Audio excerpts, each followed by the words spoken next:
D would then try to help the trade in a bid to absorbing the liabilities of Hong Kong enterprises. Government Bill. This Council resumes the second reading debate on the Medical Registration Amendment Bill 2017. Honourable Tommy Cheung, Chairman of the Bills Committee, will address the Council on the committee's report. Mr. Tommy Cheung. Madam Deputy, in my capacity as the Chairman of the Bills Committee on the Medical Registration Amendment Bill 2017, I report to Council the main deliberations of the Bills Committee. The Fifth Legislative Council set up a Bills Committee to study the Medical Registration Amendment Bill 2016. The BC then did not object to resuming the second reading debate on the 2016 bill at the Council meeting of the 29th of June 2016. The second reading of the 2016 bill was passed at the Council meeting of the 6th of July 2016. But the committee stage proceedings of the 2016 bill could not be completed before the Fifth Legco stood prorogued. This bill is formulated on the basis of the original proposals of the 2016 bill and the then amendments proposed by the administration to the 2016 bill. And with regard to the discussions and concerns of LegCo members and the community, as well as the views expressed by members of the tripartite platform,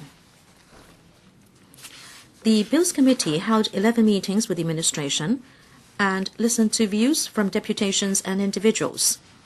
Members generally support the objectives of the bill to change the composition of the Hong Kong Medical Council, improve the complaint investigation and disciplinary inquiry mechanism, and extend the validity period and renewal period of limited registration of doctors.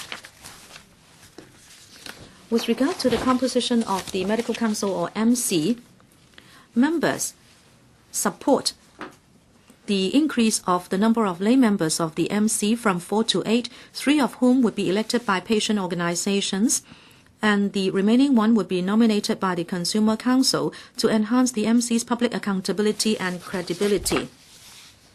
Members noted that the Permanent Secretary for Food and Health is empowered under the bill to make a regulation to provide for the procedure and other matters in relation to an election or appointment of these 3 lay members.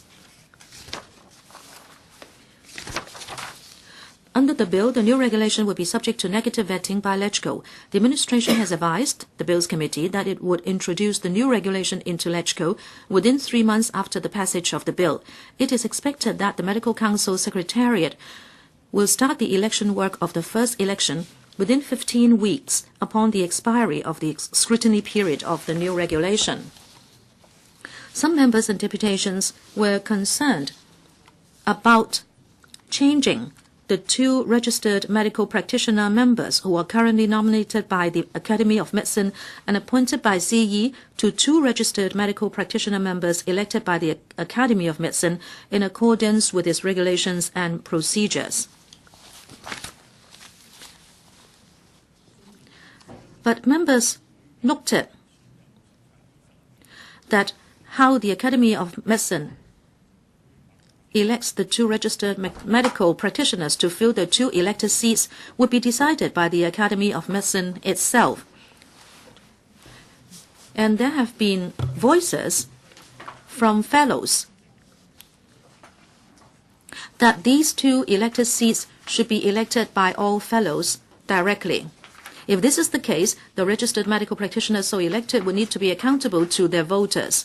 This may run contrary to the existing role of the Academy of Medicine in the Medical Council.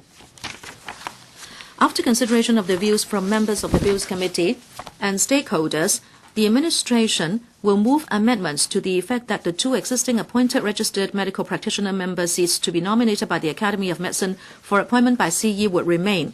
The 4 registered medical practitioner member seats nominated by the Director of Health and HA should be halved. The 2 seats so spared would accommodate 2 registered medical practitioner members who are fellows to be nominated and elected by fellows in accordance with the regulations or procedures of the Academy of Medicine, and the remaining 2 seats should be taken up by the Director of Health, his or her representative, and the Chief Executive of HA or his or her representative respectively. The proportion of elected registered medical practitioner members in the MC will remain at 50%, as is the case proposed under the bill. Some members have expressed concern about whether any additional thresholds would be imposed on the eligibility to stand for the election, to nominate and to vote in the election under the regulations or procedures to be drawn up by the Academy of Medicine in this regard. In response to the concern raised by these members, the Academy of Medicine has advised the Bills Committee that all fellows will be eligible to stand for election of the 2 proposed elected seats, and there would be no prerequisite requirements or conditions. These 2 seats would be nominated and elected directly by all fellows. Members noted that the Medical Council currently receives about 500 new complaint cases each year. As of August 2017, the total backlog of cases was about 760. Members supported generally that the Medical Council can establish 1 or more PICs and appoint inquiry panels to take over the current function of the Medical Council of holding disciplinary inquiries and greatly increase the number of medical assessors and lay assessors. The bill also empowers the appointment of more than 1 legal advisor to the Medical Council and enables the Secretary for Justice to appoint a solicitor or counsel, including a legal officer, to carry out the duties of the Secretary in respect of an inquiry by the inquiry panel. Members agree that this proposal will allow the MC's complaint investigation and disciplinary inquiries to be more efficient and flexible. This will help to clear the backlog and shorten the queuing time. Some members inquired about the low attendance rates of certain members of the Medical Council and assessors, and the possibility that assessors should be provided with an allowance for their voluntary work in future. Members noted that the bill proposed providing for declaration of interest by inquiry panel members so as to ensure that each and every complaint would be handled in a fair and impartial manner. Most members agreed that the proposal in the bill to extend the validity period and renewal period of limited registration for doctors from not more than 1 year to not more than 3 years, that this will allow more experienced non-locally trained doctors to apply for limited registration, so that relief can be provided to the manpower shortage situation at the HA in the short term. However, this should not affect the promotion prospects of locally trained doctors in the HA. The administration assured the BC that recruiting non-locally trained doctors by limited registration is a stopgap measure of the HA. This is to complement local recruitment. Doctors with full registration, including local medical graduates, will continue to be the main source of doctors for the HA.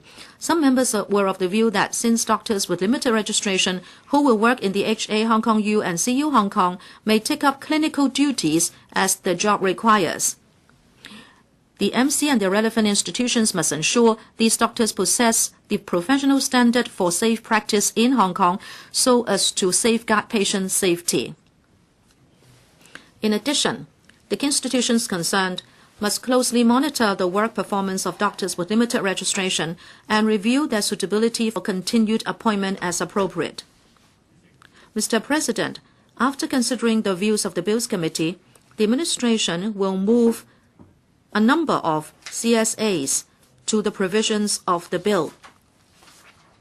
The BC has no objection to the CSAs that will be moved by the administration. Madam Chair, Madam Deputy, this is a report of the Bills Committee, and the following is the Liberal Party's view on the bill. The Liberal Party has all along been concerned about the complaints mechanism against medical incidents and also manpower in the healthcare sector. But this is a complex issue and it is easily politicized because doctors' interests are involved. Because of these reasons, the bill has come by after a long struggle. We have three parts to the bill. That is increase the lay membership of the Medical Council. This is the most controversial point. And the medical associations have all along been rejecting the proposal,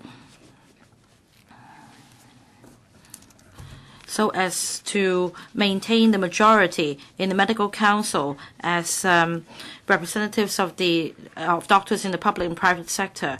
And the bill is actually a result of a tripartite platform, and it is also supported by across the political spectrum. It should be passed.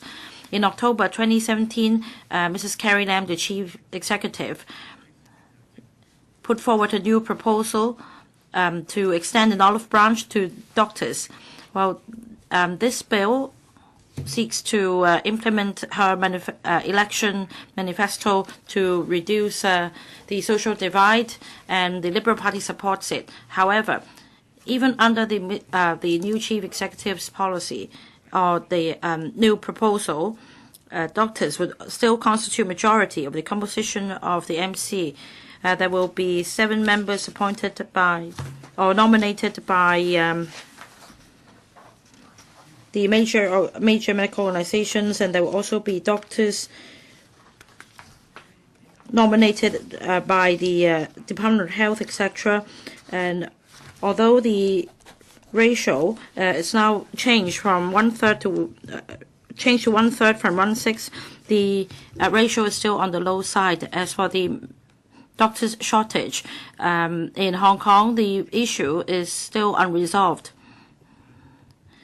So must we support the bill? We must understand that the second part of the bill is to improve the disciplinary inquiry mechanism, which is also close to the heart of the patients' organizations. As of August 2017, the total backlog of cases were 760 cases, and it has not taken into account the 500 new cases taken up every year. On average, 72 months were required to handle one case of complaint, and that is that means that for a new case, it will have to wait until March 2020. It's a great torture on the physical and mental well-being of the patients and their relatives. And also, the incumbent chairman of the Medical Council also commented in public that the Medical Council's workload is so heavy that there will be a meltdown soon, and there should not be any delay for the passage of the bill. Under the current bill, that more than one PIC could be set up, and more than one inquiry panel can be set up, and there would not be any upper limit on the number of legal advisors to be set up, so that the Medical Council can hold more hearings and to speed up the process and remove bottlenecks, because the number of assessors will also be increased from 14 to 140.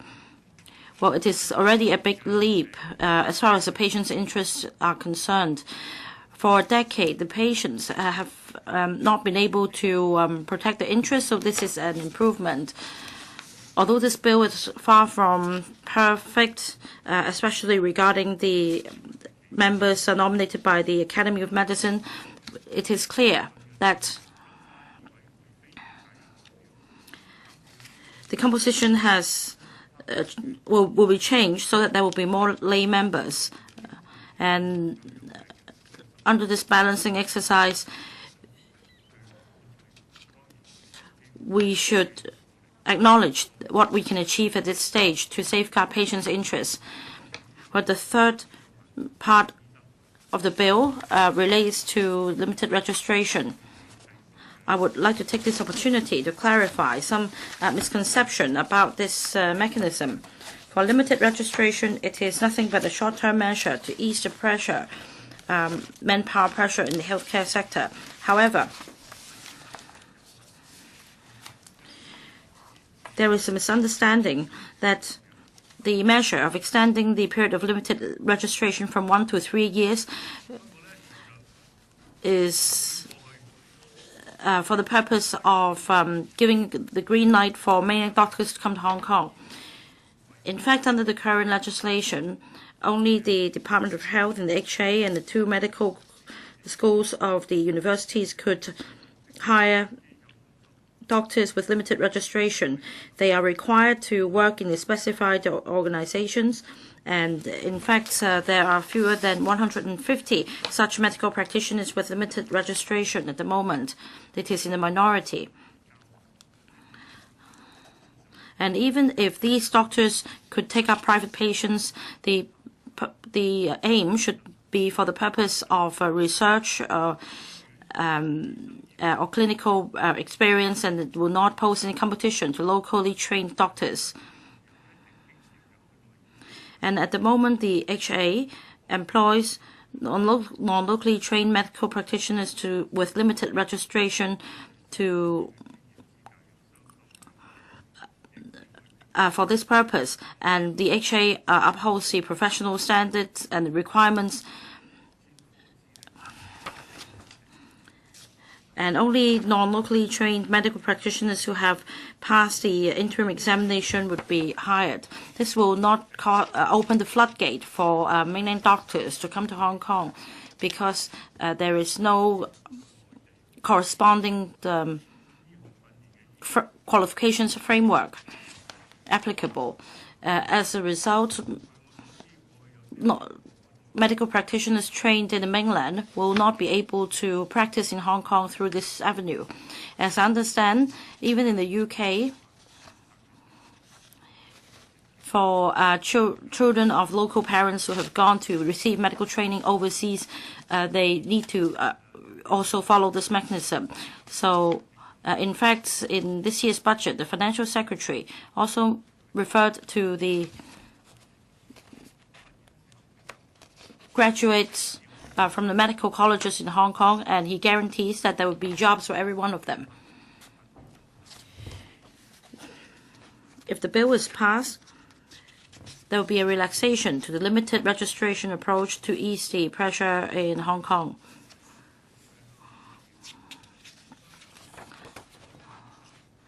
For Hong Kong, local doctors and non-locally trained medical practitioners, the licensing examination is the only avenue available for registration in Hong Kong. But the passing rate has all along been low. As a result, Hong Kong is unable to rely on non-locally trained medical practitioners to replenish our workforce and make up for the shortfall. And it takes 13 years to train a specialist doctor. So this could far from meeting the demand. For the peak flu season in last winter, the situation was very serious. And in fact, before the peak flu season, even in summer last year, there was all the beds in public hospitals were filled up. With an aging population, the problem is emerging. And according to experts, the peak flu season has to do with the aging population. Although there will be an increase in number of beds in public hospitals, we need software more than hardware. Although the government has undertaken to increase the number of places in 2019 to 470, it will still far from meeting demand. And also, there is also a drainage of doctors in the public sector as they move to private sector, and as a result, the public healthcare system is overloaded. At the moment, we have doctors earning $1 million a week in the private sector. It is very attractive. If I were a public doctor in a public hospital, I would also be attracted to join the private sector. Last year, there was a report on manpower planning, and it was reported that the sector would be short of 500 doctors, and by 2020, or 1,000 by 2030. Although the government should consider developing public hospitals and public hospital expansion projects in terms of these figures are projections from the aging the demographics changes, etc. And in 2015, the number of doctors stood at 1.9 per 1,000 population. As for Singapore, it has 2.3 doctors per 1,000 population. So we're lagging far behind other advanced economies such as the US, UK, Japan, Korea. Professional medical training is costly. We cannot rely on local training institutes. And in fact, in other countries, there would be waivers of licensing examinations. The government should draw reference from the practice in Singapore, for example, so that graduates from those universities could practice in Hong Kong without going through the licensing examination. And let me declare my interest. My daughter and my son-in-law are also in this category. And we must do this to ease the pressure. This will enhance the quality of our medical profession and to address the demands in the sector. And there should not be any obstacles imposed for the sake of personal interests. We must, at the same time, enhance public-private partnership, enhance community care, etc., so that with limited resources, we can still ensure sustainability in the healthcare services in Hong Kong that is in line with population planning. Well, this is only one of the pages of the medical reform in Hong Kong. And the Liberal Party and myself look forward to other initiatives, and we hope that there will be more details disclosed to the patients' organizations. I so submit. Dr. K.K. Kwok.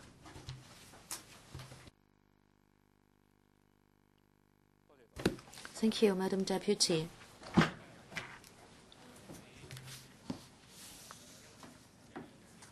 Since 2016, we can now properly discuss reform to the Medical Council in the Legislative Council.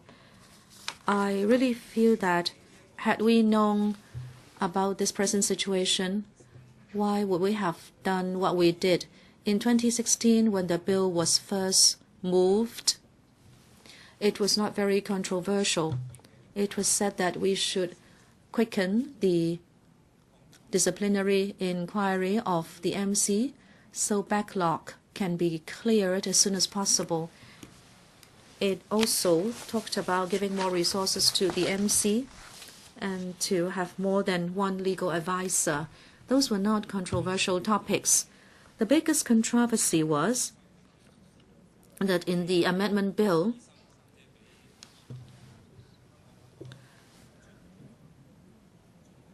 in the eyes of other professions, the administration was using the bill to cut back on professional autonomy. In the Basic Law, in Article 142, it states very clearly that after reunification, the previous systems concerning professionals will be maintained, and the professions should be consulted if there were to be any changes. On the face of it, the controversy seemed to be that doctors might stand in the way of the disciplinary inquiries. I have to say here that I served on the MC. We would do our best. We would also do our best to deal with doctors who commit professional misconduct. We would punish those doctors. This is the duty of any person working in the medical field. But we can't agree that the administration should use this bill to cover up their own wrongdoings, and that is to use the bill as a fig leaf. I have heard members criticize that some people might be putting in hurdles for overseas doctors to come back to Hong Kong to practice. I'd like to share with you some figures, and the figures can tell you the story. Most of doctors who graduate from overseas or overseas famous medical schools, when they sit for exam to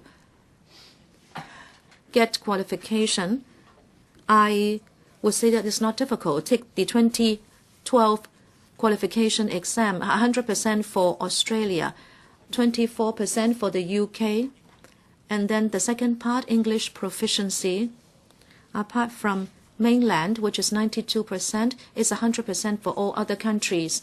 And then thirdly, clinical test, the variations can be great. From Ireland, 100%, from the mainland, 3%. 36 mainland graduates sat the exam, but only one passed the clinical test. I am in no position, and neither should I speculate why some graduates from certain jurisdictions cannot pass these exams, especially in the professional and clinical tests. However, I like to state clearly that if there is a good intention, but there will be some irreversible changes brought to the medical profession in Hong Kong, I think we should think twice. I understand some members' relatives were trained in famous universities in the US, and they were trying to practice in Hong Kong. I'm sure if these professionals want to come back to serve Hong Kong and contribute to Hong Kong, I don't think they would have any difficulties. I'm sure the HA and the two universities would welcome these experienced, knowledgeable, and qualified doctors.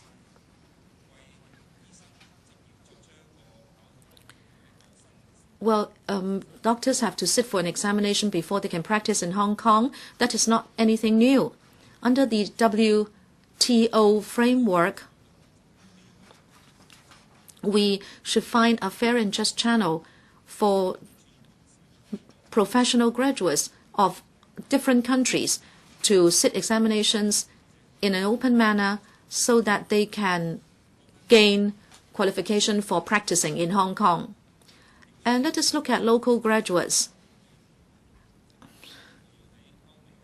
If they want to practice in the US or Europe or even on the mainland, they need to sit an examination, except if they go to Singapore. This is a well-established and fair system. If someone wants to make use of this to say or criticize local doctors that they don't want any overseas trained doctors to come back to Hong Kong, I think that is a red herring.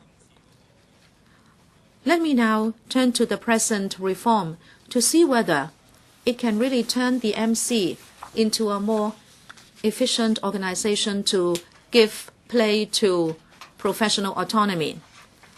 In the professional registration systems of other professions, say for example, for the Hong Kong ICPA, Hong Kong Architects, Institute of Architects, and also the Bar Association, the Law Society, and also the Institute of Engineers, they are incorporated by statute. And these institutes can set the professional standards for their profession.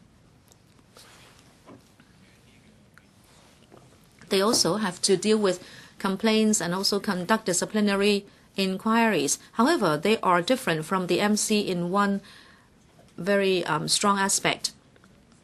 These other professions are not manipulated by the government. They have autonomy. They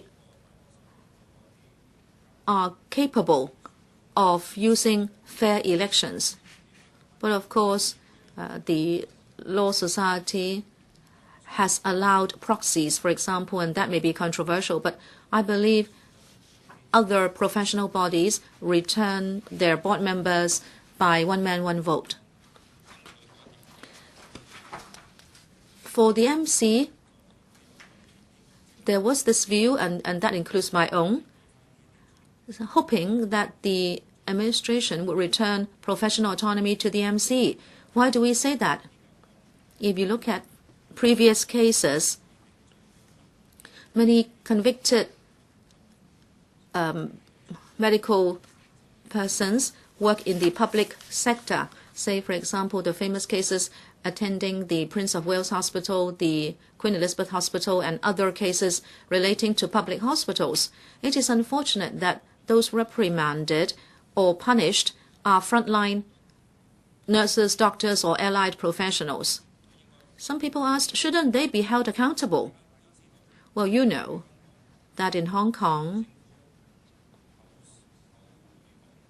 the administration may say that it will be responsible for providing service in the public sector. However, we have reunited with the mainland for 20 years, and the input is getting less and less from the administration, and it is now spending less than what the average citizen is spending.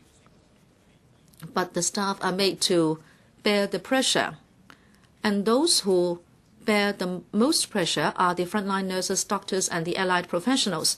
I can give you an example. Let me look at a case relating to the Kowloon Hospital. A nurse who graduated 2 years ago was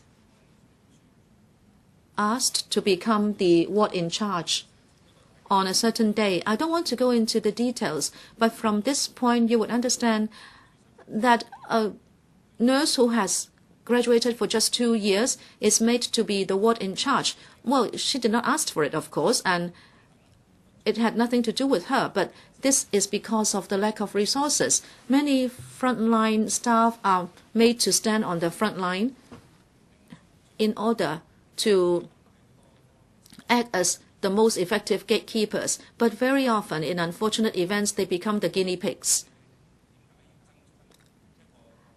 If that's the case, you will understand why we want to secure a professional body which has autonomy and which will not be manipulated by the administration. We have reunited with the mainland for 20 years, and there have been damages done to autonomy. Look at the Hong Kong U Medical School and also appointments to the boards of universities. You can see that the administration does have the intention to be able to manipulate fully statutory bodies.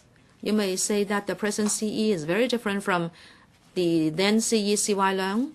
However, if the system remains the same and CEs are returned by a small coterie, and if they do not have to be responsible for the welfare of Hong Kong people but to Beijing, then in the end, not only the professions, but all those who use the service of professionals will stand to lose.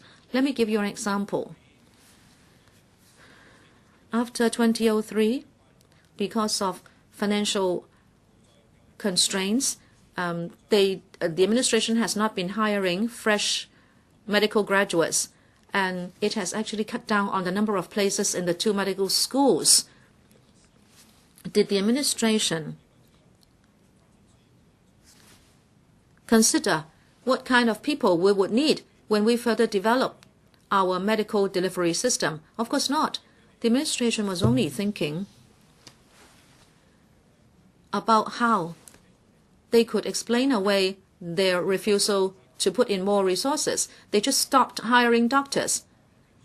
And then the best way is to open up the door. Whoever wants to come can come. Now, we are not taking that step yet.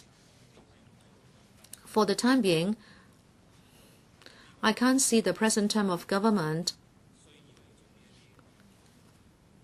needing to do this very outrageous thing. But it doesn't mean that this will not happen in future.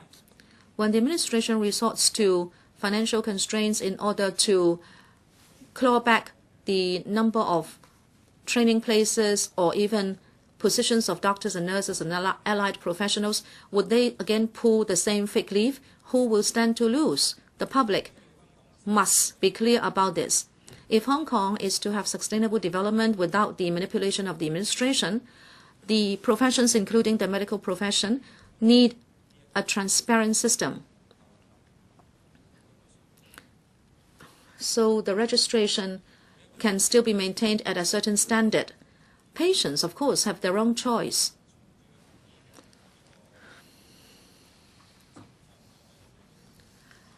And we will see why patients trust the system. Hong Kong people may have to spend much less when they see a doctor on the mainland. But do Hong Kong people go to the mainland for medical attention? I think if there are any, they are very few. It is not just the fee that has to be paid, but people have confidence in the Hong Kong system. If you seek to damage the system so that it is done irreversible damage, then the citizens will suffer. Local medical graduates are the children of Hong Kong. They should not be criticized by Hong Kong people saying that they only work for their own benefit. Some poor students may not have the money to go to overseas renowned universities, and their only choice is to study at the two medical schools in Hong Kong. We must understand their position and we must give them a fair chance. I shall not criticize the bill too much because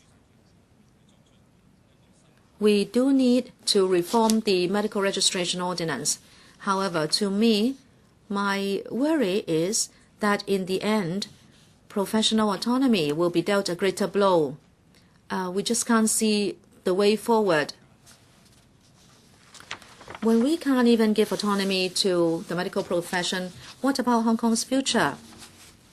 How can we maintain the standard of our medical service? The administration cannot answer these questions. I'm sure doctors will continue to work at the level best to reform the Medical Council. Thank you. Mr. Yu Chung.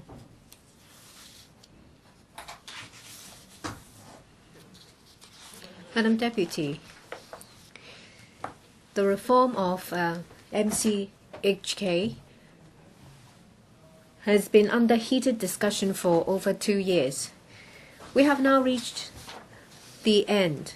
The 2017 bill has been changed a lot compared to the 2016 bill, especially when it comes to the appointment by the chief executive. It shows that the administration is fully able to take on board comments expressed by the public. I do hope that this approach will continue. Where there are controversies, the administration should listen to the public instead of going ahead with what they want. I believe that this bill will be passed without much controversy. But I would like to say something about whether there will be continuous improvement of MC Hong Kong. First, when it comes to the improvement of the complaint investigation and disciplinary inquiry mechanism, I do think that there should be a new complaint committee set up to help address the problem. There has been a spate of medical incidents. This shakes the confidence of the public. Every year there are about 150 new complaint cases. As at August 2017, there has been a backlog of 760 cases. Under the current inquiry system, we know that cases will have to go through a very long time before it can be completed. Some members have said that it can be as long as 6 years, 76 months, which is indeed a very long time. And for the PIC, the preliminary inquiry committee, it will usually take more than 1 year to get a result. For families and patients, it's an awfully long wait. This is an ordeal to them. So I do think that these issues will have to be addressed. You can't just leave them waiting endlessly. It is inhumane, mostly inhumane, to have someone waiting endlessly. Indefinite waiting will put psychological pressure on patients and their families. So when it comes to complaint investigation and disciplinary inquiry mechanism, there should be more than one PIC and more than one inquiry panel to be set up. Number of assessors will be increased from 14 to 70 to 140. This is a good thing. This will speed up complaint handling efficiency so that cases will be completed and findings will be made within a shorter time. In the 2016 bill, there was one point which attracted a lot of controversy. The 4 additional lay members was to be appointed by the chief executive. At that time, there was concern that the administration will make use of this to control MC Hong Kong. And these 4 additional members under the 2017 bill will not be appointed by the CE, and the additional seats occupied by the Academy of Medicine is to be elected. We see that the administration has heard views from the public, and that is a good thing. However, is this reform good enough? Is it perfect? Number of lay members has increased from 4 to 8. It has increased from 14% to 25%. However, for members of the public, especially patient groups, it's a low percentage. They are not happy at all. So I do think the administration should gradually increase the percentage of lay members. And the number of elected members should be increased too by proportion, so that MC Hong Kong will have more credibility. Inquiry panels may have the power to sanction defendant doctors. However, it is still under the auspice of MC Hong Kong. Majority members are still medical practitioners. Well, there has always been this problem, and I doubt that doctors protect themselves. If you would like to further improve the credibility of complaint investigation and disciplinary inquiry mechanism, why doesn't the administration set up a separate entity to deal with complaints?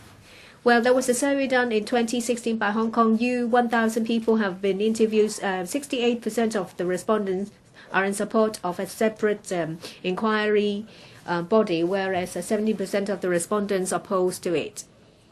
And 93% of respondents of another survey support this proposal, whereas 7% opposed to it. That is a survey done amongst doctors and medical students. This group of people are often seen as those who will support doctors. However, 50% of them support as an independent inquiry mechanism, whereas 25% oppose to it. So the general public expect that there will be an independent organization to conduct inquiries, which in turn will increase credibility. If we look at overseas jurisdictions, an independent medical complaint office or investigation committee is not a rare phenomenon. However, the administration still refuses to do more. I find that regrettable. So even when this bill is passed, I asked the administration to conduct reviews to improve it further. When it comes to limited registration, the period may be increased, but it may not resolve the problem of manpower shortage. That is another important part of the bill. It's proposed that MC Hong Kong may extend the period of limitation from not exceeding 1 year to not exceeding 3 years in order to increase supply of doctors. Limited registration applies to non-locally trained doctors, and usually the two universities benefit from it. These people are recruited to do research and not directly recruited by the HA. In the past 5 years, on average, only 20 limited registration doctors are recruited, and they work for about 1.7 years. And they work usually not in specialist disciplines that suffers the most acute manpower shortage. So I think that the solution lies not in extending the period for limited registration, but supply. In order to resolve manpower shortage suffered by the Hospital Authority HA, you need to first find the root of the problem, and we all know. As we've been told by a lot of doctors of the HA, is the employment condition and the poor working environment in the HA that most doctors choose to work in the private sector. If you do not improve the employment condition and the work environment, I do believe that locally trained doctors, even those who are staying in public hospitals for now, will gradually leave the HA to go to the private sector. You may propose to change the period of limited registration to attract non-locally trained doctors, but the problem will still be here. The administration should think harder instead of trying to shift the spotlight. With the spate of medical incidents, people are very concerned about the professional standard of doctors. Back in 2016, when the bill was first introduced, well, qualifications of non-locally trained doctors has not been addressed. For non-locally trained doctors under limited registration, none of them, according to the administration, was trained on the mainland, because on the mainland there is no specialist specialist qualification, so they will be underqualified. However, well, for non-locally trained doctors recruited by CUHK and Hong Kong U, 24 of them are trained on the mainland. One of them had no clinical experience, whereas 3 of them, when they submitted applications for renewal, it was proved that they were not registered in overseas medical authorities. So we wonder whether, when it comes to approving limited registration doctors to work in Hong Kong, whether the MCHK has been too lax. And we want to know whether there are ways to ensure professional standards and qualifications of non-locally trained doctors. And I have something more to say first. The complainants will have to, in written form, submit letter of complaint as well as evidence. But when it comes to medical incidents, there is more often than not there will be some medical jargons. However, the information will decide whether the complaint will be accepted. There should be a dedicated team in the MCHK to help complainants to understand the main point of the complaint and help them to write letters of complaint as well as to provide evidence. And in the future, MCHK should also recruit a dedicated investigator to look at these cases and to decide whether follow-up actions should be taken. But it will take several years for cases to be completed. In the meantime, patients and their families don't know anything about progress. They wait, and they wait some more. Well, there should be performance indicators set up. Say, for example, patients and families should be informed once every 3 months about progress. And where further disciplinary action is not to be taken, well, a brief reason is only given. So complainants don't know what the findings of the case is, and they don't know what follow-up action they should take. So when there is a rejection of complaints, MCHK should explain in detail reasons. If necessary, meetings should be held to explain to patients or complainants. For complaints that are terminated, well, sometimes complainants are unable to pay for huge costs to be incurred in judicial review. So the NCHK should put in place a very clear appeal mechanism. Patient groups ask for these 4 proposals to be implemented. Don't think that with this bill, with some improvement measures, you can leave the others. There may be improvement in the structure.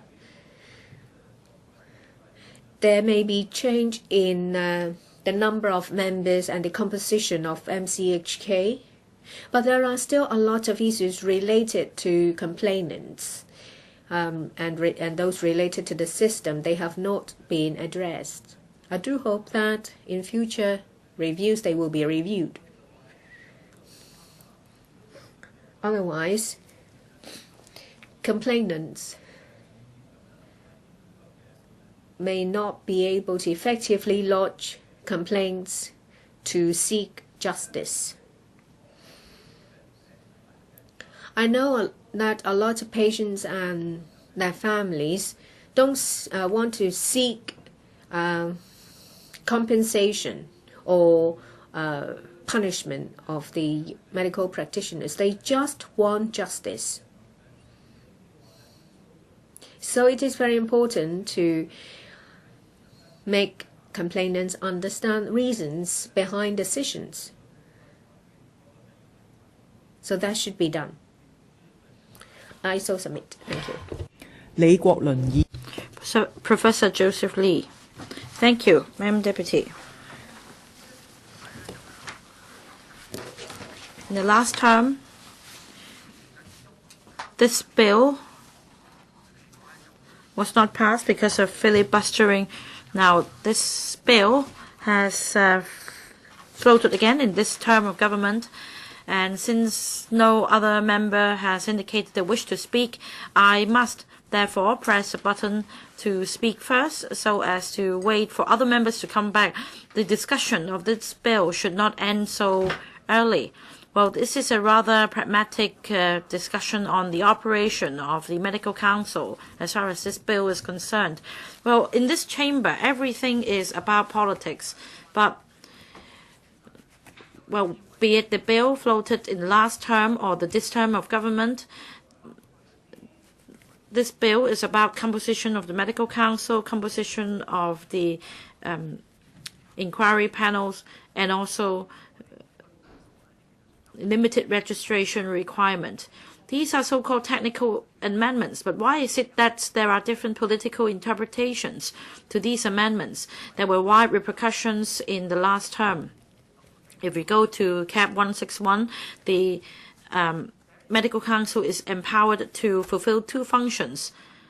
One is to regulate Western doctors in Hong Kong, following a set of criteria.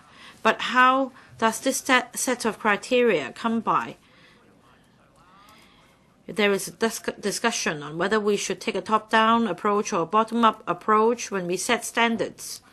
But as far as professional standards are concerned, definitely professional autonomy is involved, and the professionals must be able to decide the standards themselves, and the standards are to be applied on the regulation of Western doctors, which means that Western doctors will be in the best position to set the standards because they know the best as far as their profession is concerned.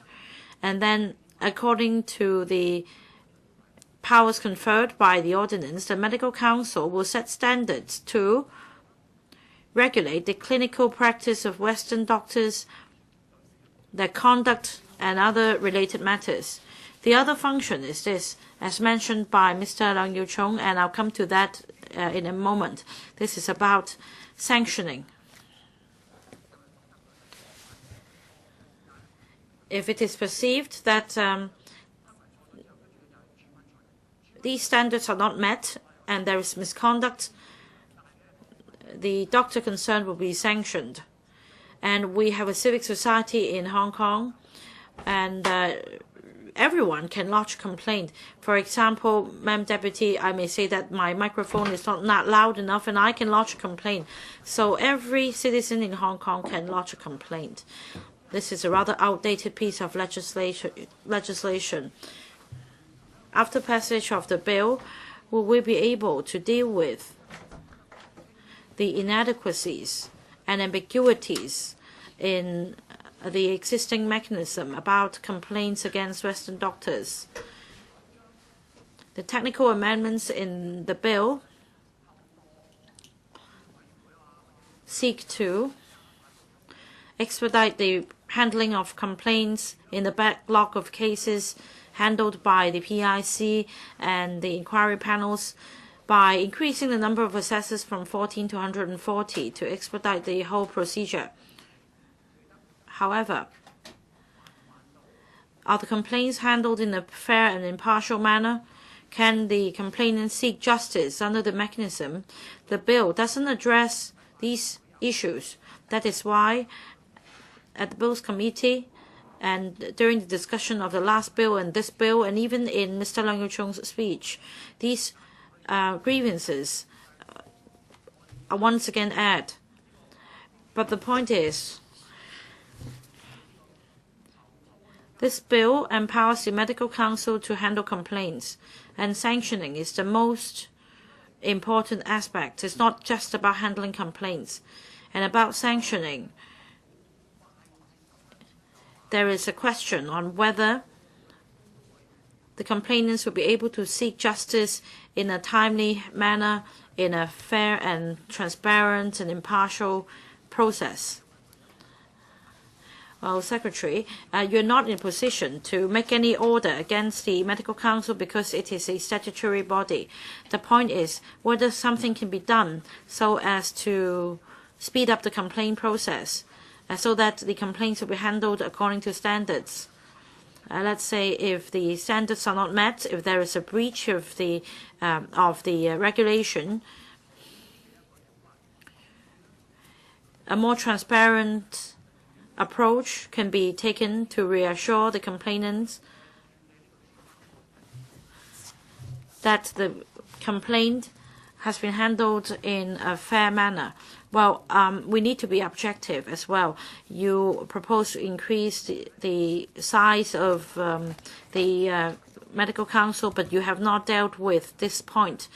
So you should do it as soon as possible so that the process will be objective.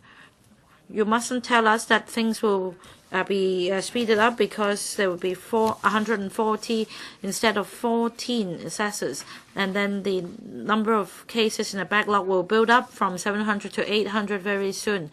However, after dealing with 800 cases, but despite the increase in the composition of or the size of a Medical Council, you may still face complaints that the complaints are not handled correctly. So something can be done, and now your boss, Carrie Lam, said that there should be good liaison, and we should set aside our differences. So I'm suggesting that this should be dealt with as well. It cannot be resolved solely by increasing the number of members or assessors. I am sorry, Madam Deputy, I need to read it out. That is the complaint and disciplinary inquiry mechanism. I wonder if we can do something about it to improve its effectiveness and efficiency and to make it more objective. And of course, we agree that more assessors will help speed up the process. Second point, we'd like to talk about the council's composition. I recall last term the focus was on professional autonomy. When I spoke last time, I didn't quite understand the concept of professional autonomy. In fact, there are three aspects. In other words, half of the membership will be elected, half would be appointed.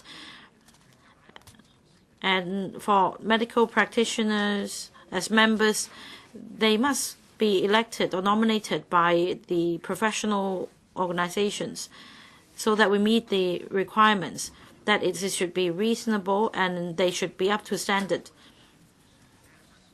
For lay members,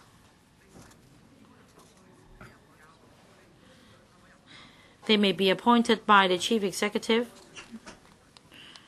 but the role of the lay members is to strike a balance. As an ordinary man, judging with common sense whether these set of standards is, or whether the doctor concerned is acting up on a par with the standards, and that is the function of lay members. I'm not just talking about the Medical Council of Hong Kong. In fact, we have different pieces of legislation empowering different statutory bodies to do the same function. I'm not talking about professional autonomy, whether we have more members of their own. Well, these are subjective matters. But in fact, we have more lay members proposed.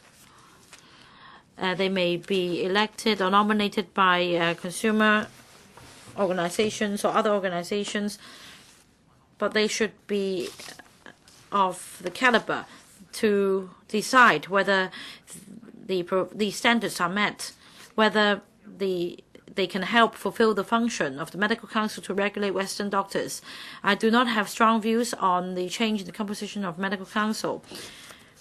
These new members will be coming from the Consumer Council or patient groups, but the most important point is that they will be able to fulfill this function.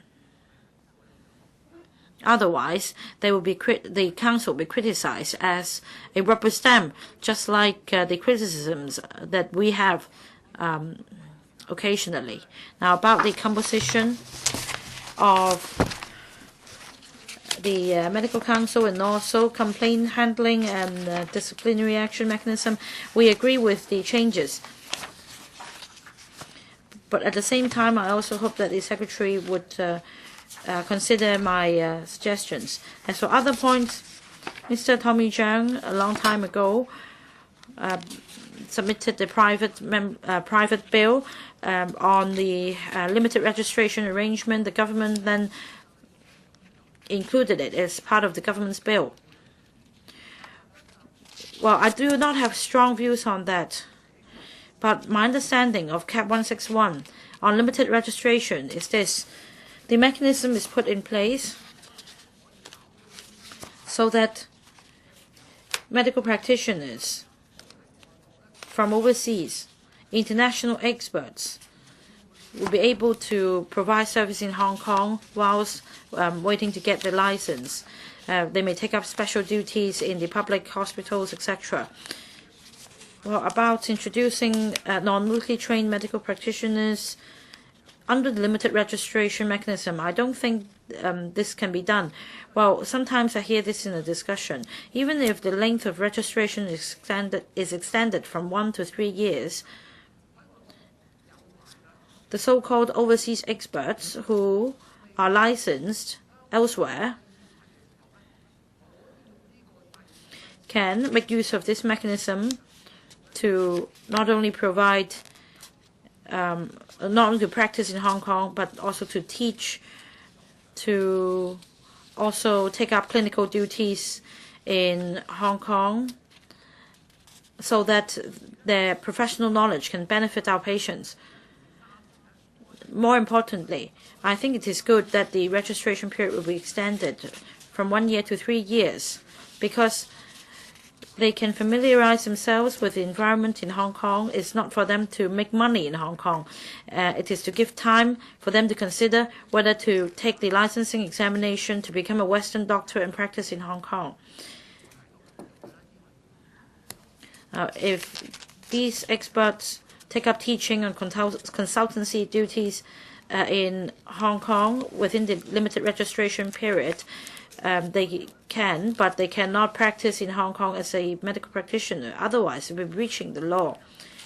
But using this mechanism, we can engage international experts to take up research and also to give time to consider whether to get a license and practice in Hong Kong. Can it really address the acute shortage of doctors in the public sector? I don't think so. But it does bring about benefits, as I mentioned.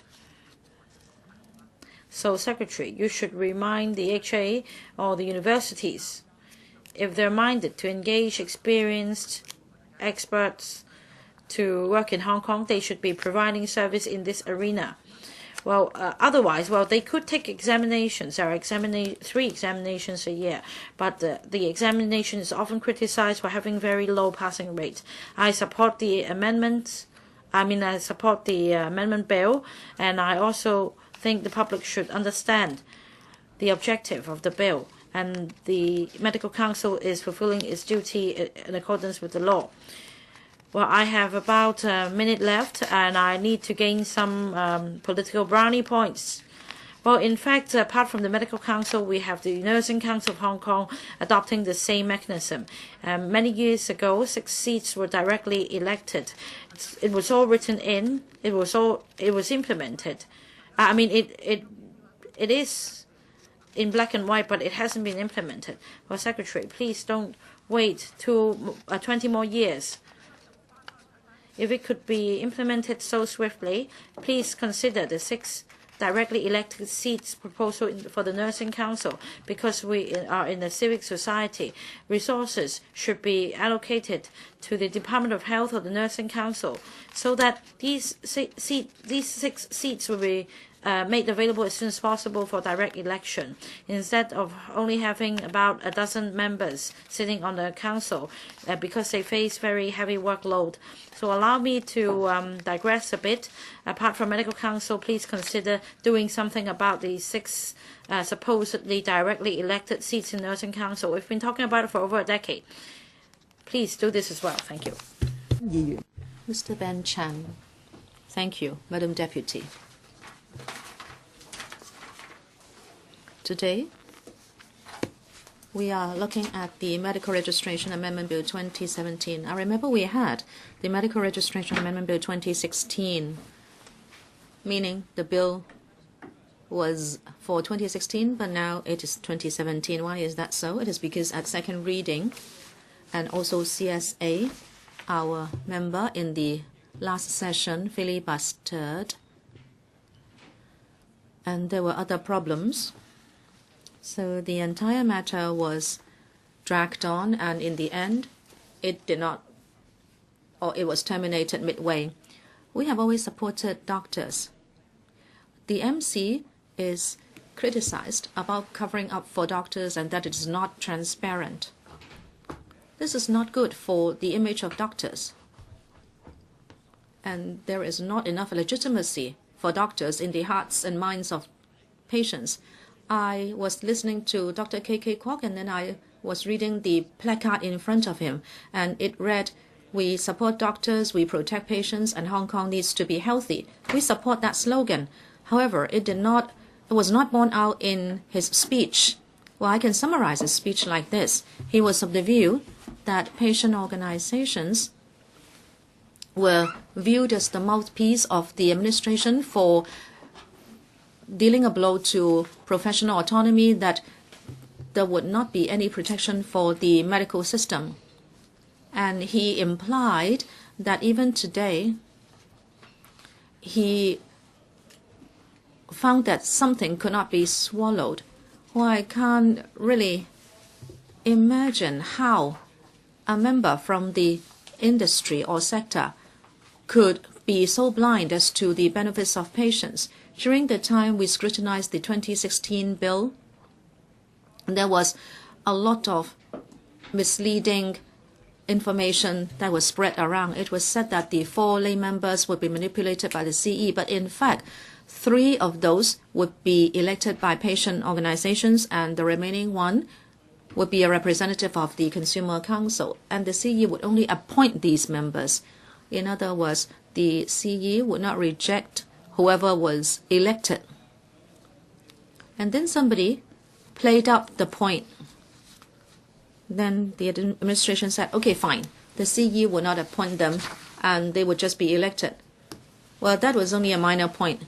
And then there would be 4 more lay members. It was said that it would hurt professional autonomy, as Mr. K.K. Kwok said. In fact, there are 28 MC members, only 4 are non-professionals. All the others are doctors. Even if you add a few lay members, and can you say that it would damage your professional autonomy? I think you should be fair. Therefore, now we have the medical registration II.Bill 2017. We believe we see the same principles. That is to enhance the efficiency of the MC. The 4 lay members who will be returned by patients' organizations and Consumer Council are still there. Therefore, we support it. And then from the Academy of Medicine, there are 4 to be nominated and appointed by CE. Now, 2 would be nominated and elected, and they would not have to be appointed by the CE. We think that is not a problem with the principles, because the objective of the entire amendment bill is to enhance the efficiency of the MC, and that there can be more PICs, so the complaint handling mechanism can be quickened. Let us look at previous data. Before reform was made to the MC, there is a backlog of 700 cases at the MC, or 150 for the PIC, 110 for the inquiry committees, and altogether over 900 cases in the queue. Without reforms, a case would take 72 months for processing. When we saw examples in the past where more than 72 months were taken. Some took 6 years, 7 years, and 8 years. For a patient or his family, this kind of processing time is not acceptable. I hope you can see this point. 1 year has passed. Water is already under the bridge. This is no longer controversial because the administration made adjustments to allow members to support the proposal. I think that is not a matter or a difficulty in principle, but the other member was still harped on the old tunes. I think that was outrageous. After reforms, the MC could have a legal advisor, or solicitors and counsel can take up the duty of the secretary in inquiries. We think that is good. We are not against stipulating that only the legal advisor can be the secretary or take up the secretary's duties.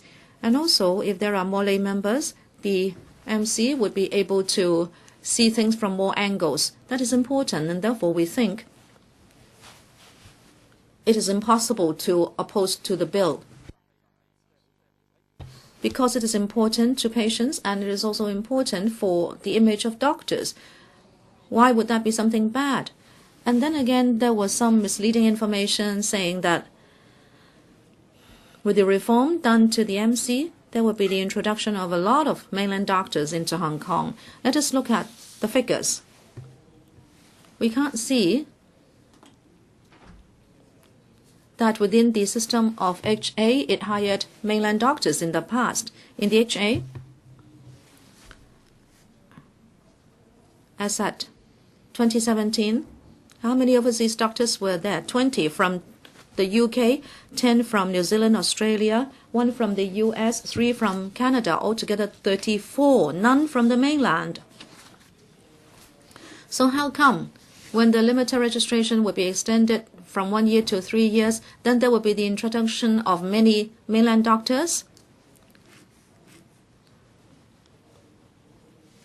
These rumors have misled doctors to think that our medical system would be problematic after reforming the MC. Some members who objected cited that kind of misleading information. I would emphasize again, we reviewed previous data, and we know that it is impossible for this bill to bring about that kind of consequence. So that was some misleading information, and I'd like to correct the impression today. Right now, we are extending the limited registration from 1 year to 3 years. This is important. We had the flu surge, and patients were queuing up at A&E departments for 8 hours, 10 hours.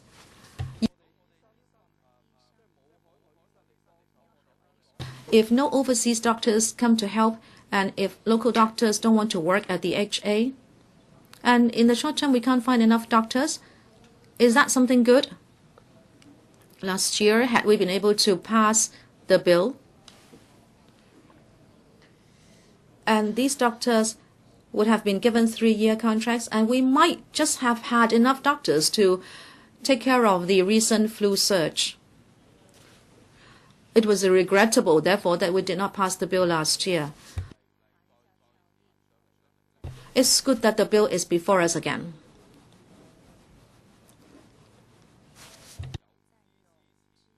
I hope our ensuing discussion will not again feature arguments like introducing a lot of doctors from the mainland, that the examination standards would be lowered because the limited registration period is extended to 3 years. I don't want to see that crop up again in our discussion. As to representatives of patient organizations and the Consumer Council, well, the administration set up a tripartite platform including patients, council, member representatives, and doctors' representatives. It was a platform for discussion. We could see that the administration really wanted to respond to the aspirations of society and bring about reforms to the MC. We should give credit to the tripartite platform. I myself took part, and we were able to speak our mind freely.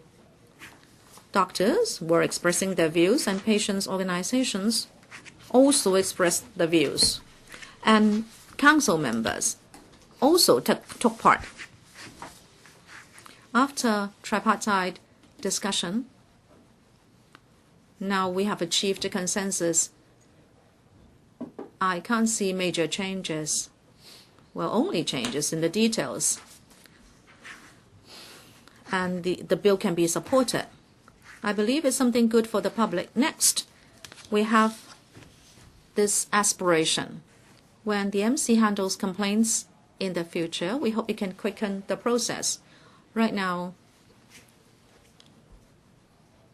it seems you will hear no more of it once you make a complaint to the MC. I was in contact with such a complainant earlier on. He was told that he would have to wait a few years, and then he withdrew the complaint because he would like to leave the very difficult position he was in because he would be stuck in suffering. It would be some torture for him if he had to wait for a few years. However, when people complain, there can be a reasonable result. Then people would be able to be released, so to speak, from his pain. But of course, this patient who withdrew his complaint did not do it because he chose to. But I hope this reform will allow the processes to be more smooth. I hope results can be available within 1 or 2 years. But of course, some cases may be more complicated, and let's say it should be completed within 3 years. anything over 3 years is not good for patients and their families. If we can cut down the time from 6 years to 3 years, I would say is a big improvement. I hope if by this bill we can improve the complaint handling mechanism and quicken the process, then it's very good. But of course, at the beginning, there might be teething problems. If the administration should see that there are difficulties presented by the actual implementation of the bill, don't hesitate to come back. The majority of members are fair because the bill protects doctors, the MC, and also patients. It is not that the bill only protects citizens and not doctors.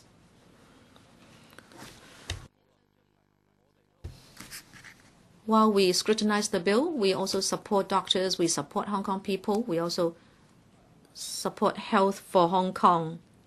I hope we can pass the bill today. Thank you, Madam Deputy. Mr. Alvin Yeung. Thank you, Madam Deputy.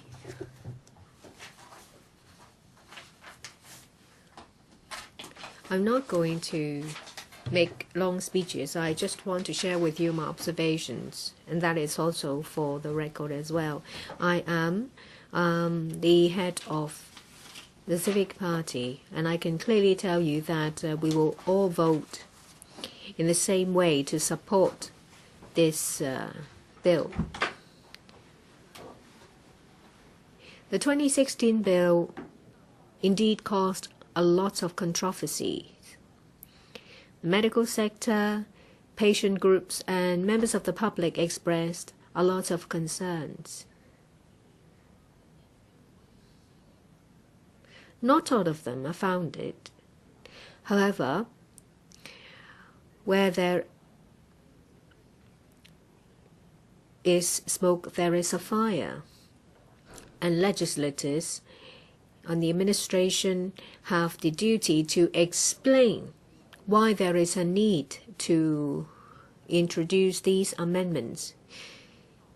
People will fall ill. And when you go to a clinic or a hospital, of course, there is always the possibility that you will have to come into contact with Medical Council of Hong Kong, MC Hong Kong.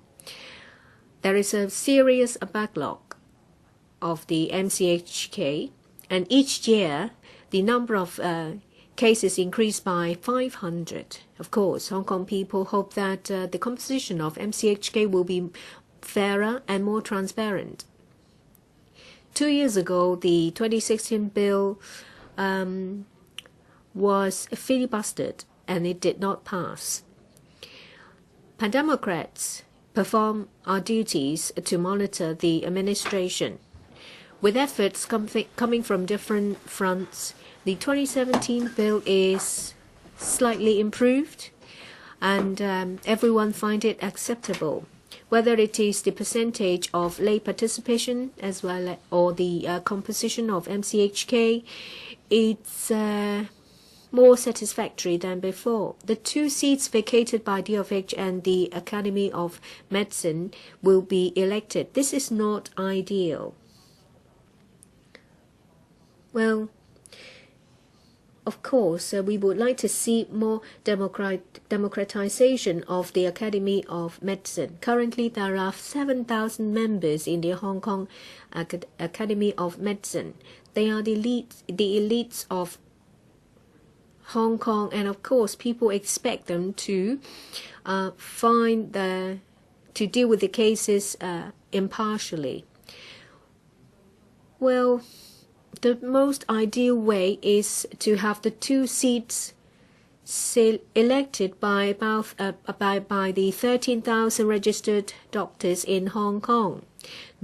This proposed amendment is not ideal, but we hope that in the future the administration will continue to take the lead to identify inadequacies to make sure that MCHK will be more democratic and more open, so that the operation of MCHK will be further improved in order to protect the interest of patients.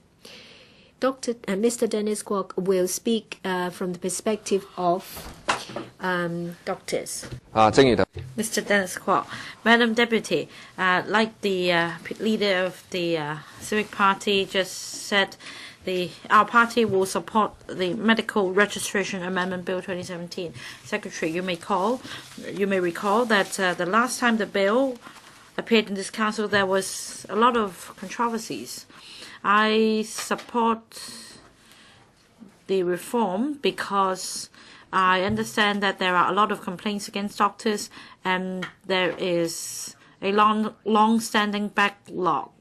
And if we look at the statistics, there are 700 cases still at the PIC stage. I understand that the figure has come down a bit, but still there is a lot about increasing the PICs. At first I didn't think that it would completely resolve the issue, because at the first stage, at the PIC stage, on average, it takes 17 months.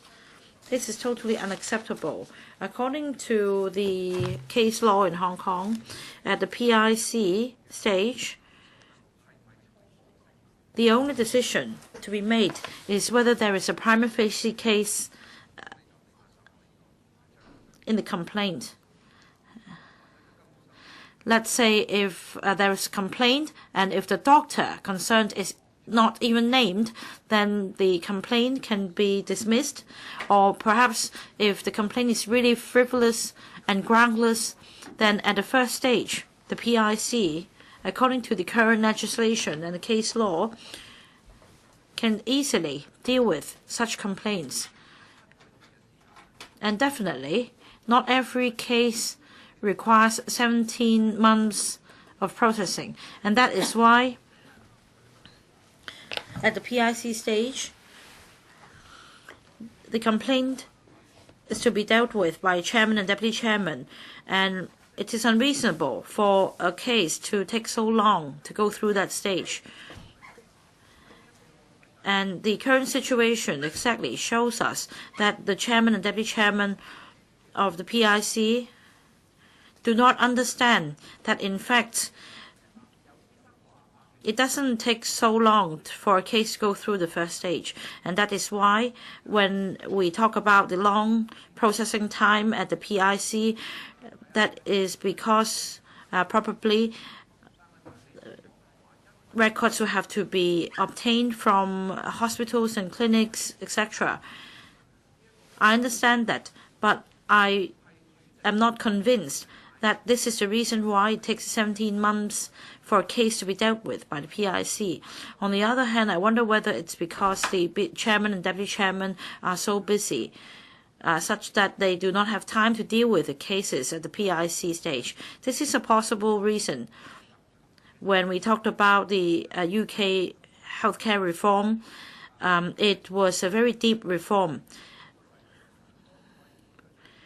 They considered the whole system, that is from the PIC stage, and then the case goes through a number of stages before a hearing is conducted on a case.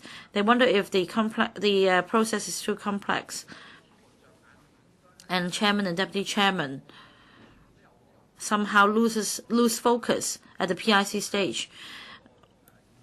Since 2004, when Harold Shipman in UK was the subject of a scandal, the UK government commissioned a judge to conduct a review, and they conducted a review of the whole system. And in fact, the current system adopted in Hong Kong is modeled on the UK system. That is a PIC stage, etc., and then an inquiry. And it was found that the PIC in the UK wasn't clear about its terms of reference and the obligations and what criteria to follow in deciding whether the case is frivolous and groundless, and whether it should be referred to the second stage of the PIC. So in the UK review, the whole process was found to be time-consuming. So after the reform, the PIC, the first stage of the PIC would be taken up by a case examiner who works full-time instead of chairman and deputy chairman. The case examiner would check whether the information is ready to support the complaint, and if necessary, information be obtained from doctors, from hospitals as well. Once it is verified that the complaint comes with the basic information required, the complaint can then be referred to the PIC for further processing. So the case examiner is basically an administrative officer to see whether there is prima facie evidence to support the complaint. And if at that stage the case examiner is of the view that the complaint is absolutely frivolous or groundless, or that according to the hospital there is no such patient record anyway, then the case examiner can then go back to the complainant and ask for further information or elucidation. After adopting this new system, it was found that the time required for the first stage of the PIC was substantially reduced, and the procedure was less complicated because the case examiner would work full-time. He is paid to take up this administrative duty. So for the first stage of PIC, if the task is undertaken by a full-time trained personnel, it would greatly reduce the time needed. Otherwise, the chairman or deputy chairman, who is a doctor by profession, will need to use his own time to take up these cases at the PIC stage. It is much more time-consuming. So we could perhaps draw on the reference of the UK reform to see whether we can make this change to address or to clear the backlog. I hope that next year, Secretary, when we discuss the same issue again, we would find that the backlog now stuck in the first stage of PIC would substantially be cleared.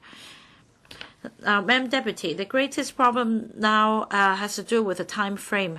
If you ask some patients and the complainants, it takes a decade before a complaint would finally be heard, because there is the case has to be listed. That means a complainant has to wait for 10 years before the case can be heard, for him to seek justice. Justice delayed is justice denied. This is a fundamental principle. So under the existing arrangement, if it takes so much time for a case to be heard, it would be unjust to doctors, unfair to patients, and also unfair to the public. It is unfair to the public because if a doctor is the subject of a complaint, should I consult this doctor? Should I treat this doctor as otherwise than a doctor? If a doctor faces an allegation of professional misconduct, if he is a subject of a complaint, should I go to another doctor? And in the same way, it is unfair to the doctor as well if the process drags on. So it's definitely a good deed to reform the complaint mechanism against doctors. We should support this bill. However, last time the reform proposal wasn't deep enough, and the whole consultation process was done in a very hasty manner, and the government tried to bulldoze through the bill, leading to a wide repercussion. The government should learn a lesson. Because haste makes waste. If you say that we must pass the bill within the end of the legislative year, usually the outcome will be the opposite. Now, Secretary, you see that members now all understand the bill and the direction of the bill, because we have had a very in-depth discussion, so that we, on the basis of mutual trust, we deliberate on the bill. instead of pressing the yes button and vote on the bill hurriedly. Well, with mutual trust, we'll be able to expedite our work so that we can be more focused in deliberating on issues arising from the bill. So I hope that after this bill, we can all understand this point. When members try to block a bill or block the passage of the bill, the government should take a good look at the amendment bill and make improvements, because it will bring more benefits. I hope that after this medical registration amendment bill is passed, both doctors, patients, complainants, and the public will benefit, so that we have a complaint mechanism that allows justice to be seen to be done. Dr. Chen Chong-tai. Thank you, Madam Deputy. I was a member of the Bills Committee, and therefore I think I have the responsibility to recount some problems with regard to the setting up of the Bills Committee, and also some problems that we experienced in the scrutiny of the bill. I seldom joined Bills Committees. Why is it that apart from Dr. Pierre Chan, who asked about my intention, I in fact also considered it myself? It is all because of the controversy of the 2016 bill. The controversy was unnecessary because that bill actually included too much speculative political element. Say the reform to the MC, particularly the composition of the MC. In 2016, the biggest controversy was that the administration was trying to add 4 lay members who will be appointed by the CE. Many netizens and those who showed concern towards Hong Kong's long-term development speculated whether there was any political element in that, because the CE was not returned by universal suffrage. Well, there were the tertiary institute laws and the boards and councils of tertiary institutes. There were members appointed by the CE, and therefore the institutes were governed in a feudalistic and conservative manner.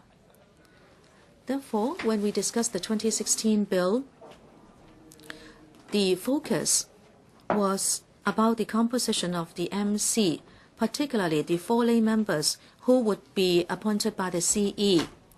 And so there was a lot of political speculation about that.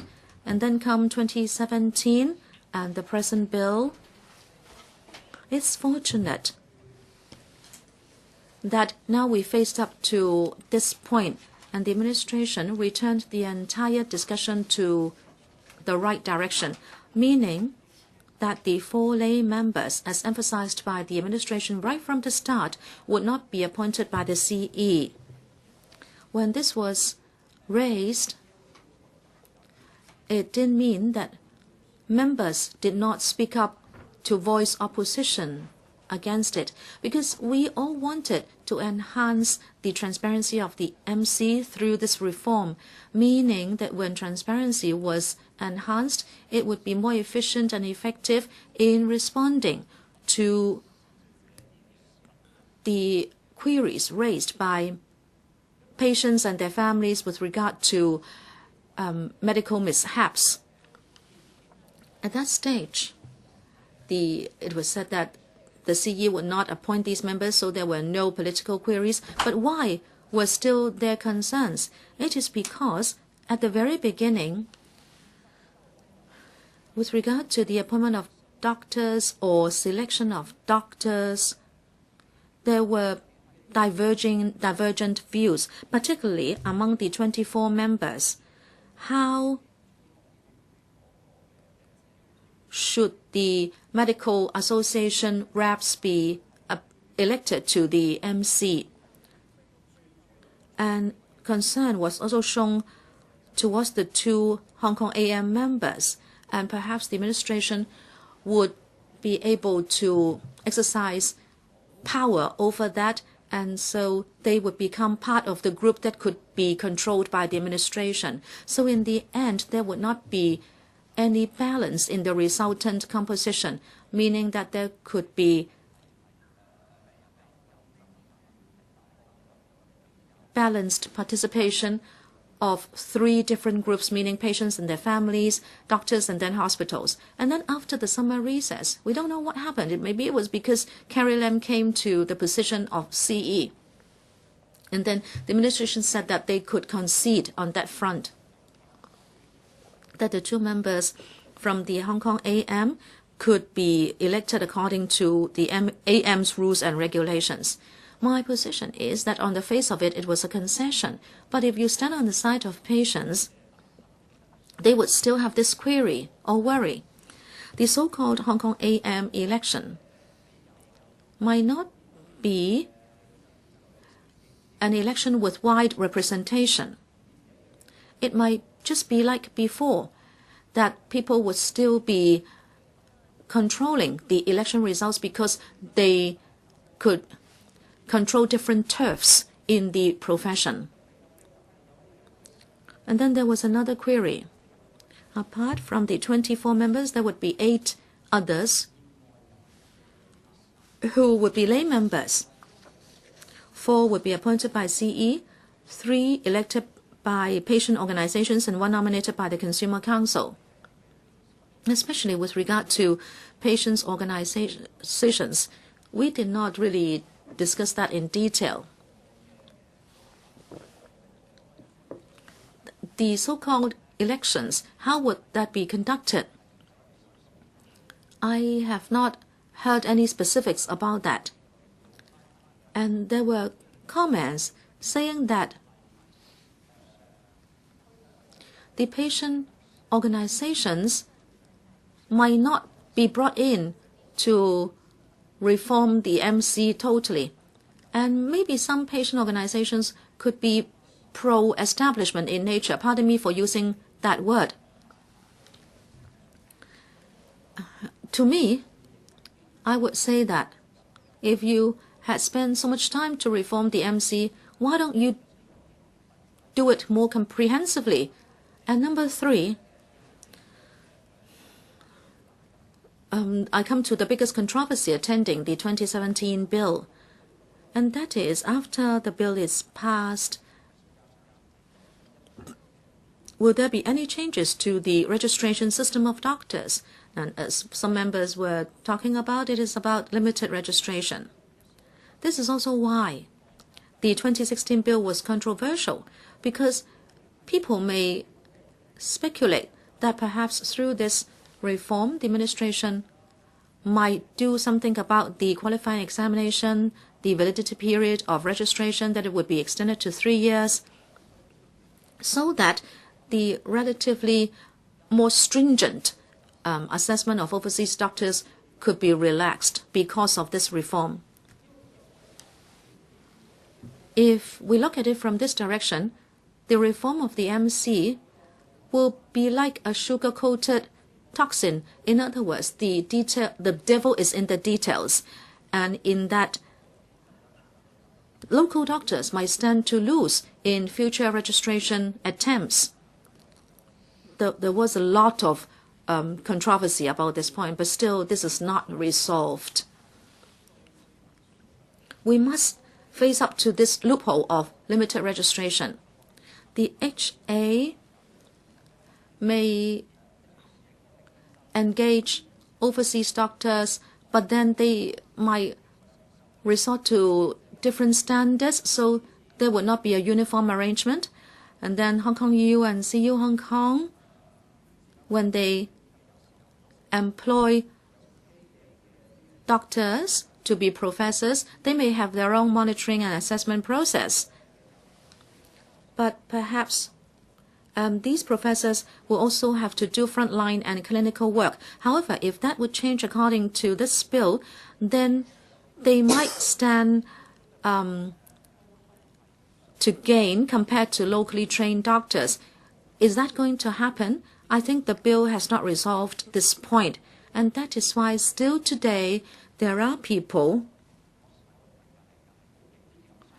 who may think in an extreme way that in the end, the change to the limited registration system might mean it is easier for overseas doctors, especially mainland doctors, to come into Hong Kong. And I believe the administration must respond to this point. But this is the impression of the public, and you must respond to the point. Now, why is that there is this impression? Of course, there is the medical side of things, but it is also because in the past 10 years, the Hong Kong SAR government has given people the impression that they are treating the Chinese authorities and the mainlanders in a better way than they do to Hong Kong people. This has accumulated in the minds of Hong Kong people, and that is why such details in the bill could be elevated to a political level for analysis. I would say that all in all, in terms of the PIC and also inquiries, the bill has indeed lessened the pressure, especially when now we have more PICs instead of just one. But what about the appointment of doctors to the PIC and also their attendance rate? We have asked that question at the stage of the Bills Committee. In the past, it was because doctors had no time to spare, so they could not constitute a PIC. Later on, there will be more PICs, but does it mean that the situation will improve? And this brings us back to the basics. Is it that the appointed members will still feature the same attendance rate? I would like the Bureau to consider publishing the attendance rate of doctors, so patients' organizations and other doctors who will be on the roster will be able to monitor whether MC doctors are discharging their duties as MC members, instead of that this is just a club to allow doctors to collude with one another. When we discuss the bill, if we can adopt administrative measures in order to allay people's worries, I think we should do it. And then, in addition to the reform, I would say patients' rights and patients' family members' approach towards complaints. Well, I think we understand how they feel perfectly. But then I'd like also to make a fair statement on behalf of local frontline doctors. We are bringing in changes with this bill. To a certain extent, society has spent a lot of effort in order to tackle social problems and medical problems after they have arisen. In other words, if there is a medical blunder, and also if there is a manpower shortage and shortage of resources for the entire medical profession, then when a problem arises at one end of the system, then we know that the system is inadequate. But of course, this is not something patients and doctors want to see.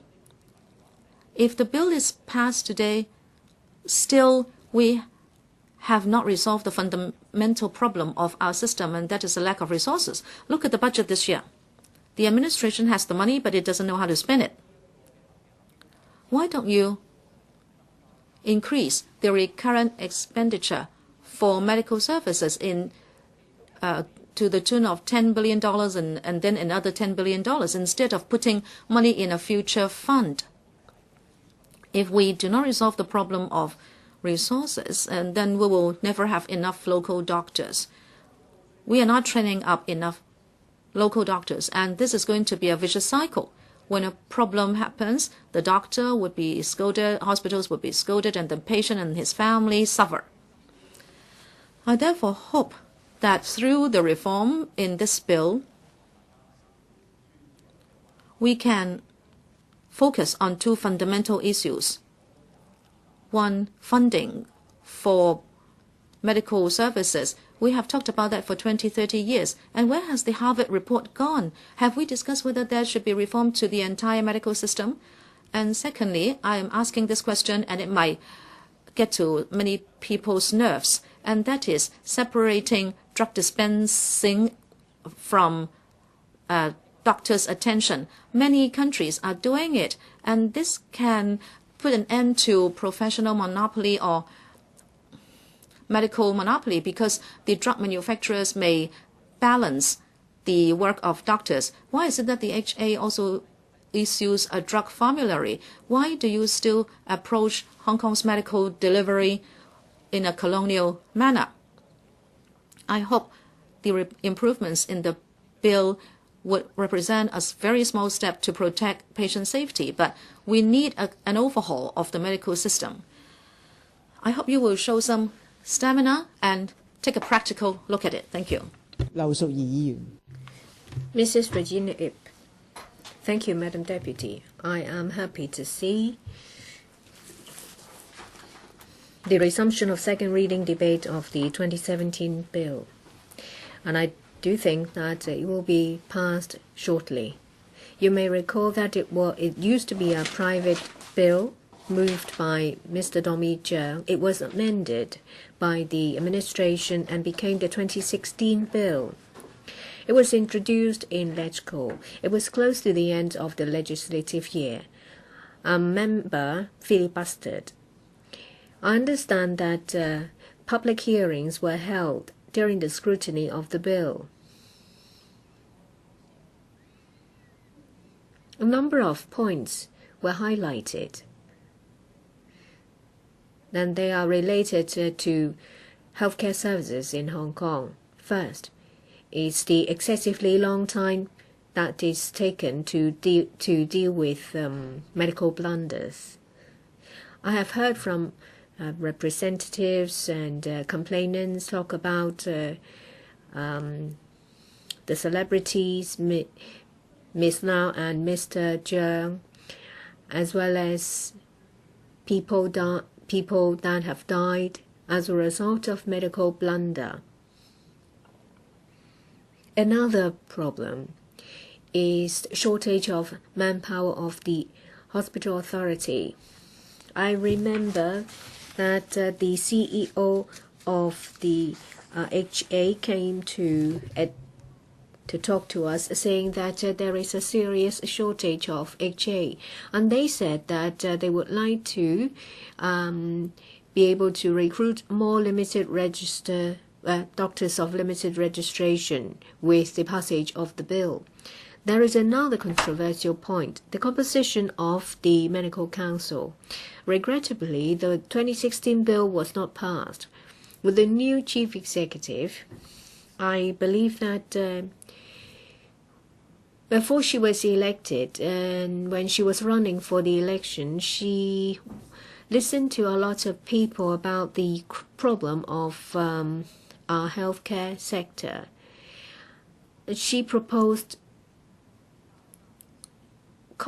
compromise, certain compromise. A number of members have already spoken. There is a huge improvement to the composition of the Medical Council. However, it is not ideal. We see that lay participation is greatly increased. Under the current proposal, they will be elected by patient groups, and there will be one that is a representative of the Consumer Council, and doctor members will also be elected.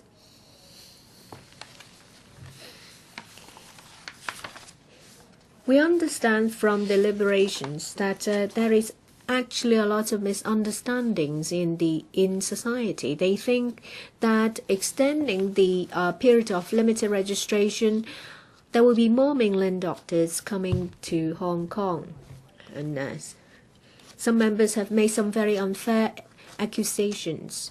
The HA gave us some figures. They said that mainland doctors coming to Hong Kong to work under limited registration will do research work only. For the HA, it is very difficult for them to recruit doctors of limited registration because 1 year is too short. If you bring a family, you can only work here for a year. We do see that there is a serious shortage of doctors in Hong Kong. We have a population of 7 million people, and there are visitors coming to use a public healthcare system. And we only have about 13,000 doctors. From Hong Kong, the Facts Public Health, issued by the administration, per 1,000 population number of medical practitioners, in 2015, only 1.5, compared to UK 3.7, US 3.3, Japan 2.3, Korea 2.6, Malaysia 1, Taiwan 1.7, Singapore 3 is per 1,000 people. 3 practicing medical practitioners. We have an aging population and we have an increasing number of people suffering from chronic illnesses. So there is an acute shortage of doctors in Hong Kong. In public hearings, we realized that it will take 7 years to train a doctor, longer for specialists.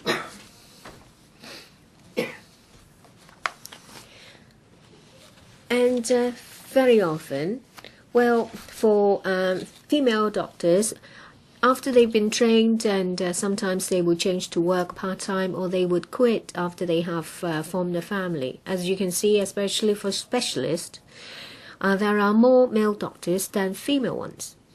So with the relaxation of periods of limited registration, I do think that the administration should consider talking to the Medical Council about the examination system. It's been criticized for a very long time that is too difficult. Someone who's been trained in UK hospitals, been licensed, they fail the Hong Kong licensing examination. And I've received complaints saying that specialists graduated from well-known universities in the US will have to answer questions on English, on current affairs of Hong Kong. Of course, you need to test the English proficiency of mainland doctors, but is it necessary if you come from the US or the UK?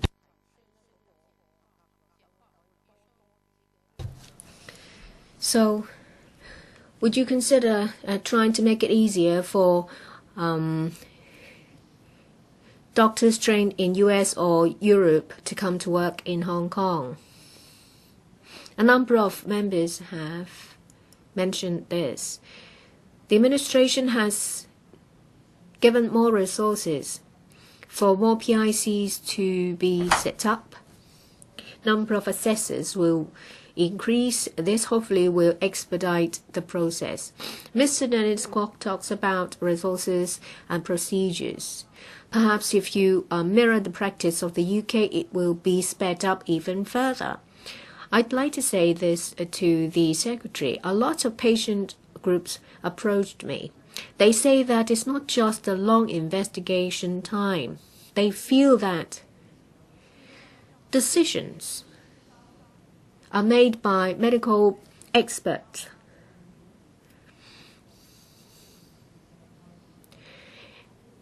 Patients and the families are kept in the dark.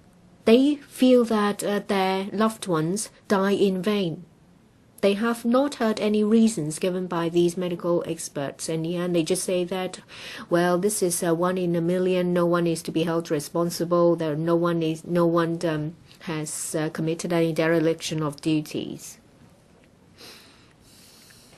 This bill is not a panacea to problems in our healthcare sector. Say, for example, shortage of doctors, difficulties of non-locally trained doctors to come to Hong Kong. At least it's a step forward. I'm happy that the administration has forged consensus and reached an agreement with the sector patient groups and stakeholders. A tripartite platform has been set up. I'm glad to see that. New People Party supports the second resumption reading, and we hope that we will support the endorsement of this bill. Mr. Kenneth Leung. Thank you, Mr.